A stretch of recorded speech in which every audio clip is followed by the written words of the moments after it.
On a cold winter morning in Oxford, England, on January 8, 1942, while the world was still engulfed in the flames of World War II, a baby boy was born. Few could have imagined that this child would one day become one of the greatest minds in human history. His name was Stephen William Hawking. His birth coincided, in a strange twist of fate, with the death of Galileo Galilei, an Italian genius who laid the foundations for modern physics. 300 years after Galileo's death, another genius was born. For many, this might seem like mere coincidence. But for those who believe in fate and science, it was a sign of an extraordinary life to come. The Hawking family was not wealthy, but they valued knowledge deeply. Stephen's father, Frank Hawking, was a biologist who specialized in parasitology. His mother, Isabel Hawking, was an intelligent, curious woman with progressive ideas, especially remarkable in the context of British society at that time. Both parents had studied at the University of Oxford, a place where some of the brightest minds of the era gathered. The house where Stephen grew up was far from grand. It sat on a quiet street, with walls lined with books, and on winter evenings, the whole family would sit together reading under the warm glow of yellow light. Stephen didn't have many toys, but with a vivid imagination, he didn't need them. Each book was its own world, and every small object could become an invention. From a very young age, Stephen showed an almost boundless curiosity about how the world worked. He constantly asked, why? A type of question that might irritate some adults but clearly marked a soul yearning to explore. While other children played football or rode their bikes, Stephen could sit for hours, dismantling an old clock. To those around him, it may have seemed like mischief. But to Stephen, it was a way to understand how things worked, why the minute hand moved faster than the hour hand, or how a few gears could measure time. Many times, he took apart the family's radio, and of course, he didn't always manage to put it back together. But instead of scolding him, Stephen's parents quietly observed and let him tinker. They understood that this child needed space to grow intellectually in his own way. At school, Stephen wasn't necessarily the top student. On the contrary, he was often criticized by teachers for his poor handwriting, incomplete notes, and seeming inattentiveness in class. But strangely enough, when asked difficult questions, Stephen always responded with sharp and logical answers. His math teacher once said, "Stephen takes only a few minutes to solve a problem that takes others an entire lesson." The shy-looking boy was actually carrying a world of ideas in his mind, they just hadn't found a place to bloom yet. Rather than memorizing facts, Stephen preferred to understand the essence of a problem. He would even debate with his teachers about a formula if he felt it wasn't deep enough. This sometimes gave teachers a headache, but also forced them to admit, this boy was different. The Hawking family often joked, "We have a little scientist in the house." But it seemed they also sensed that something much greater was beginning to take shape. Stephen was fascinated by the universe. He would sit for hours by the window, gazing at the night sky, asking himself, why don't the stars fall? Did the universe have a beginning? Does it have an edge? If I keep going in one direction, what will I hit? These were not just the innocent musings of a child.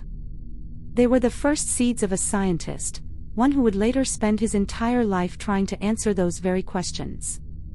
Stephen's childhood was not filled with awards or a wall of trophies. It was a childhood rich in observation, contemplation, and questions no one could answer. But from that very ordinary foundation, something extraordinary was quietly taking shape. No one, not even Stephen, could have predicted that in less than 2 decades, the boy who loved dismantling clocks would face a devastating diagnosis, a terminal illness, with only a few years left to live.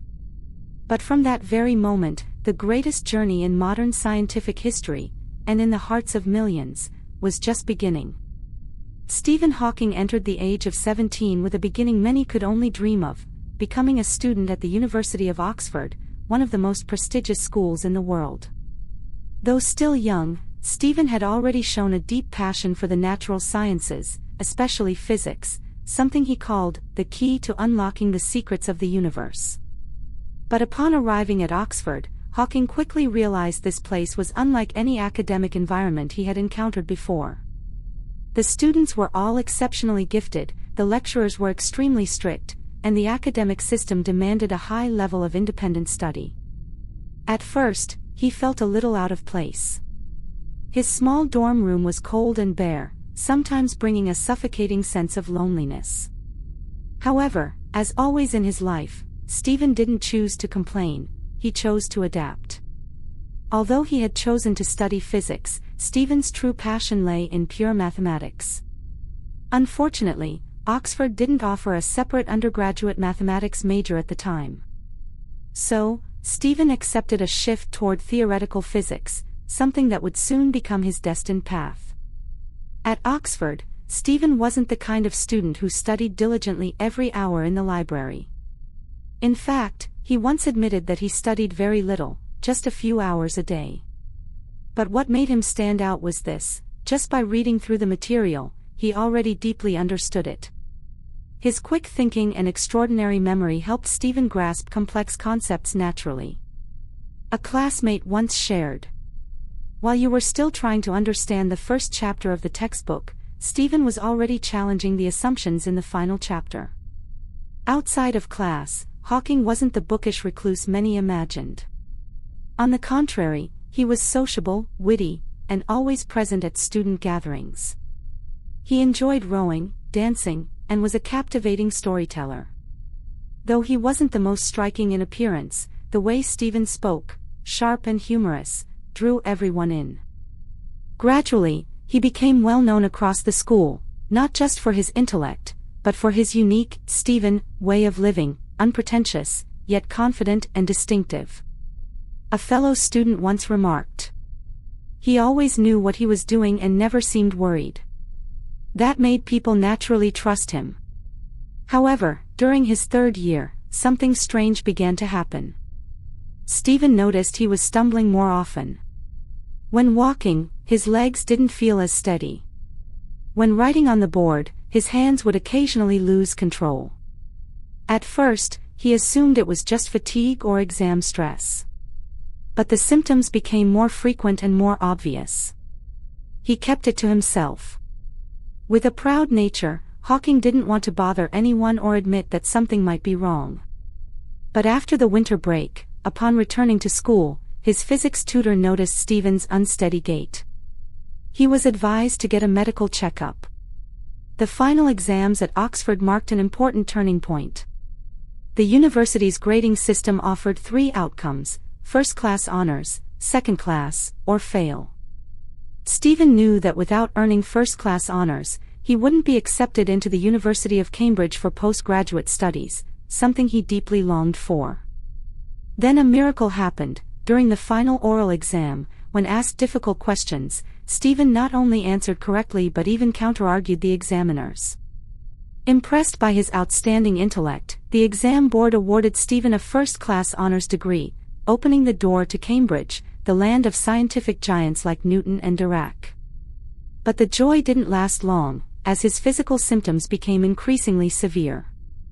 Soon after arriving in Cambridge, Stephen was forced to confront a painful reality: he needed a full medical evaluation. The test results gradually came in.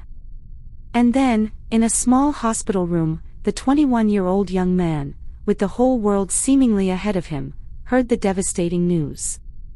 "You have amyotrophic lateral sclerosis, ALS. Your life expectancy is 2 to 3 years." Stephen said nothing.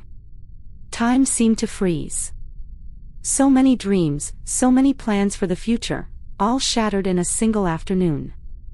The young man who once believed he could unlock the secrets of the universe now faced the biggest question of all. Do I even have enough time left to live? Stephen Hawking, a 21-year-old man full of promise, who had just stepped through the gateway of scientific fame, now sat in silence in a cold hospital room. The doctor's words still echoed in his ears. "You have amyotrophic lateral sclerosis, ALS. It progresses quickly. Life expectancy may not exceed a few years. A few years. Stephen could hardly believe it. He had once imagined a future as endless as the numbers in the equations of the universe. And yet now, it was his own body that was betraying dreams he hadn't even had the chance to fulfill. In those early days, Stephen fell into a deep depression. He withdrew from conversations, lost interest in lectures at Cambridge. In his small rented room, he sat in silence, staring into space, trying to understand why fate had been so cruel. And yet life, as merciless as it is, always offers us a reason to keep going. For Stephen, that reason was named Jane Wilde. Jane was a literature student, gentle, thoughtful, and deep. She met Stephen just after his diagnosis. No one could quite understand why such a lively young woman would choose to stay with someone seemingly facing death. But Jane never saw Stephen as a sick man. She saw in him a radiant intellect, sharp wit in every word, and courage hidden beneath a quiet demeanor.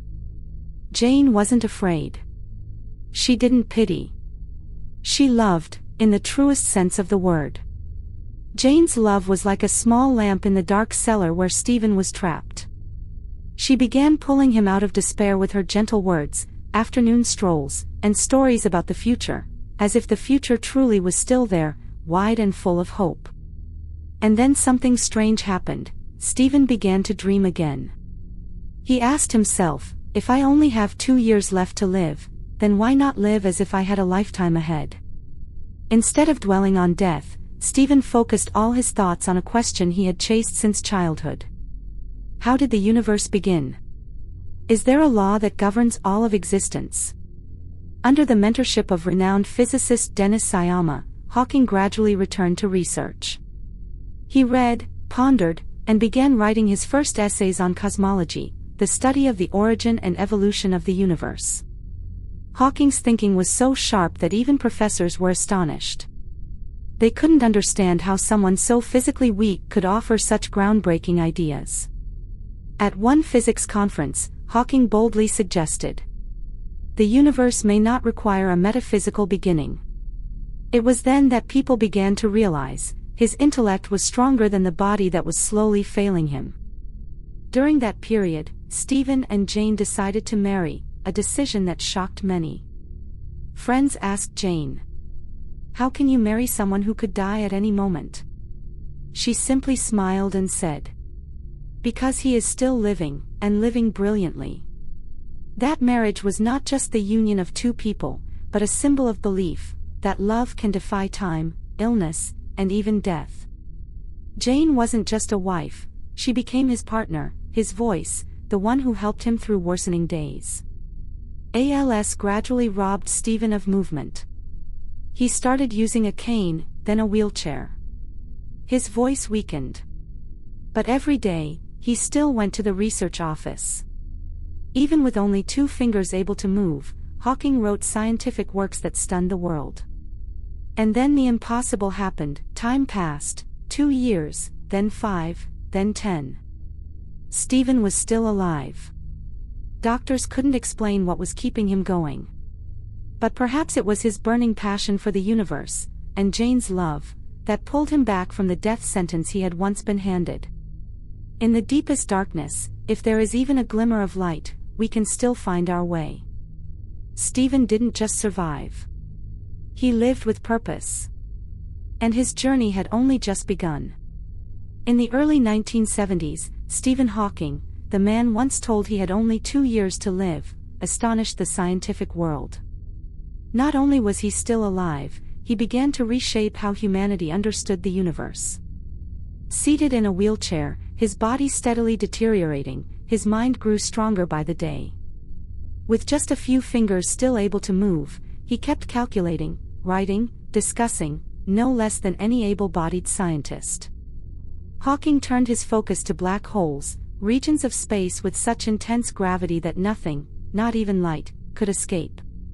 At the time, black holes were thought to be the ultimate end of matter, where everything simply vanished. But Stephen challenged this view. With his sharp mathematical skill and unique scientific intuition, he asked, If black holes absorb everything and give nothing back, doesn't that violate the law of energy conservation? That question led him to a revolutionary discovery: black holes aren't completely black. Using quantum theory, Hawking showed that black holes can emit radiation, now famously known as Hawking radiation. This concept shook the world of physics. It not only changed how scientists viewed black holes, but also opened the door to unifying Einstein's general relativity with quantum mechanics, a feat once deemed impossible. A man in a wheelchair, speaking slowly through a voice synthesizer, was rewriting modern physics. Yet as his career soared, Stephen's body continued to decline. By the mid-1980s, after a tracheotomy surgery, he lost his ability to speak. For many, losing one's voice would feel like losing humanity itself. But for Hawking, it was simply a technological challenge.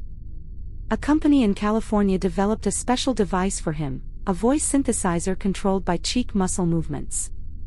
With a small twitch of his face, he could choose words and phrases, spoken aloud in the robotic voice that would become his global trademark. Stephen didn't complain about losing his natural voice. Instead, he joked, "This voice makes me easier to recognize in a crowd.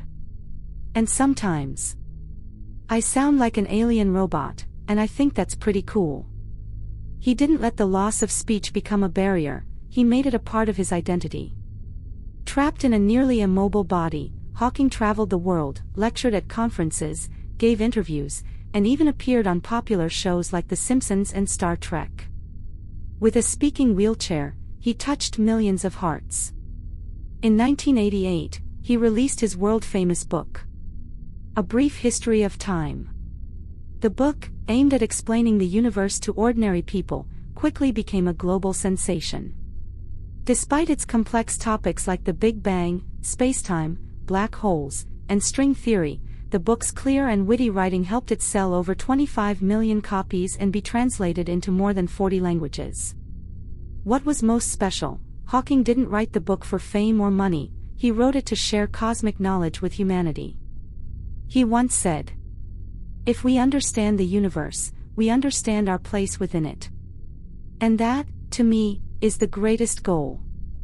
Soon after, Hawking became a global icon of resilience and intellect. His image, in a wheelchair, with a robotic voice, explaining time, space, and alien life, inspired millions around the world. From students and scientists to the disabled, everyone learned something from Stephen. If someone who can barely move can still change the world, then I can overcome my own struggles. Despite his fame, Stephen remained humble and witty. When asked, "Do you think you're like Einstein?"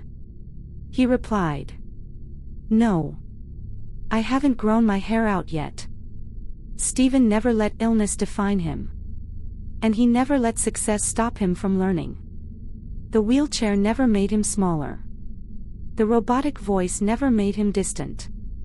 His unbreakable spirit and boundless curiosity turned Stephen Hawking into a hero of all humanity.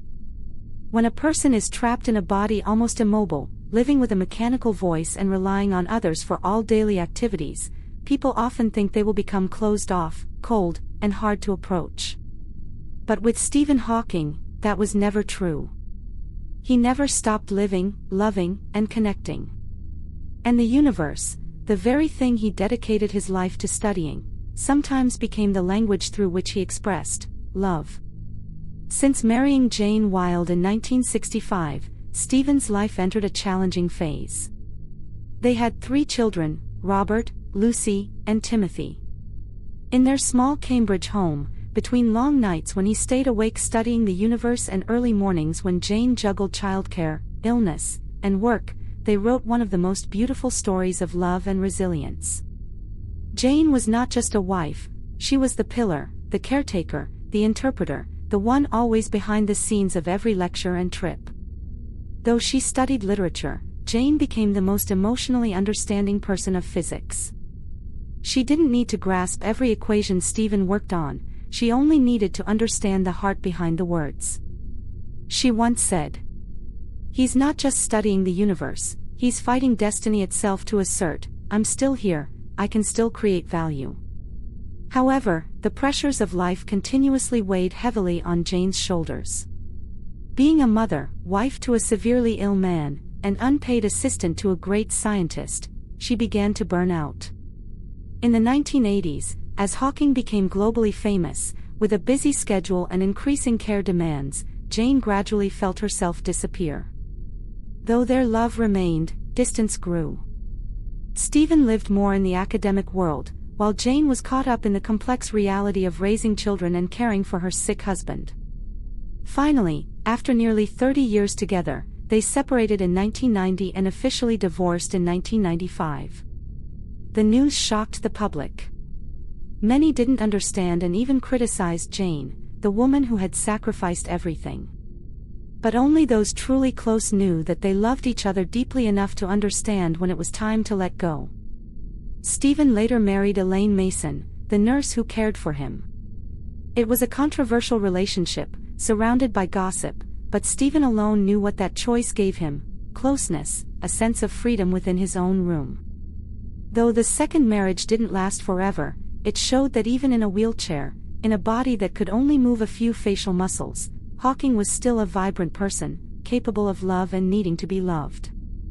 And love wasn't only for people. It was also expressed through Stephen's bond with the universe. Many asked, "How can someone like you be interested in something as distant as black holes or timelessness?" Stephen once replied, "Because the universe is the most beautiful love story, a place starting from nothingness, then blossoming, evolving, creating humans, who then return to question it." For Hawking, studying the universe wasn't just work, it was how he dialogued with life. After the divorce, Stephen and Jane gradually reconnected, not as husband and wife, but as soul friends. Jane still appeared at his major events, cared for him alongside their children during severe illness stages. They no longer lived together but never completely parted. Jane wrote in her memoir, "We couldn't continue as a couple, but I know that most of my heart will always be with him, the man who taught me that the only limits are in the human mind." Stephen inspired not only with knowledge but by how he faced loneliness, loved within limits, and created connections beyond physical barriers. He once wrote, "We are a very small part of the universe, yet we have the ability to understand it. And that makes our existence meaningful." For Hawking, love didn't have to be romantic or perfect. It could be the patience lasting decades. Sitting silently side by side, looking up at the night sky, and together saying, "It's amazing that we're here." In the early morning of March 14, 2018, the world woke up to sad news. Stephen Hawking had passed away at the age of 76, at his home in Cambridge. He left quietly, just as he once sat silently in his wheelchair, observing the universe and writing ideas that changed humanity. 76 years, a magical number. For a man once diagnosed to die at 23, it was a great victory over fate. But more than that, it was 76 years lived fully, with intellect, love, courage, and an unextinguishable sense of humor. Stephen Hawking never raced against time. On the contrary, he made time stop for him. Time stops every time someone reads a brief history of time. It stops when he steps onto the podium at NASA, at Oxford University, or at the United Nations. It stops when he speaks through his computer voice about human destiny. And truly, time seemed to stand still the moment he left this world, leaving an irreplaceable silence in the hearts of millions. In his final years, despite worsening illness, he never stopped writing, teaching, or appearing publicly. He became a bridge connecting science to the public, not with dry academic language, but with a philosophy of life and faith that human intellect can overcome all limits. He was often asked, "If you could walk, what would you do first?" Stephen answered with a smile in his eyes, "I think I would go straight to a quantum physics conference." That seemingly humorous answer held a deep truth. For him, knowledge was always sacred. Though he could not walk, he soared farther than millions with healthy legs. Hawking passed away on Einstein's birthday and also the death anniversary of Galileo Galilei, as if the universe had chosen a special moment to call him home. Upon hearing the news of his death, the world was shaken. Scientists everywhere expressed their condolences. NASA wrote, "His greatness was not in his wheelchair, but in his vision beyond all limits." At Cambridge University, the flag was lowered to half-mast. The bells of St. Mary's Church rang 76 times, each toll representing one miraculous year of his life. His family held no grand funeral. They wanted an intimate, simple ceremony, just like the man he was.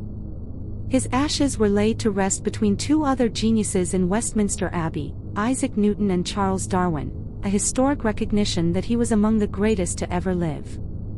In his final recorded words, Hawking wrote, "Look up at the stars and not down at your feet.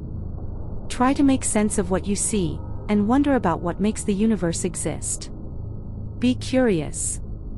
These were not just words for scientists, but for all of us, people often too busy with everyday life to remember that we live in a miracle called existence. His legacy is not only his physics work. It is the courage of a man who never yielded to fate. The extraordinary optimism in seemingly hopeless conditions. The belief that knowledge, compassion, and curiosity are three guiding lights for humanity. Millions of disabled people looked to him and understood, "I am not limited by my body." Millions of students saw him and realized, "I can learn, no matter where I start." And millions more worldwide, seeing him, grasped a simple truth. Life is a miraculous gift, if we know how to live it fully. Stephen Hawking's universe was not a distant place full of formulas. It was in the way he loved, in how he fought, in how he laughed, and in every breath wrested from the scythe of death. He has gone far away. But he has never truly disappeared. Because his light, like the light escaping from a black hole, will continue to shine through generations. Remember this, no matter how difficult life may seem, there is always something you can do and succeed at. The important thing is, never give up. Stephen Hawking.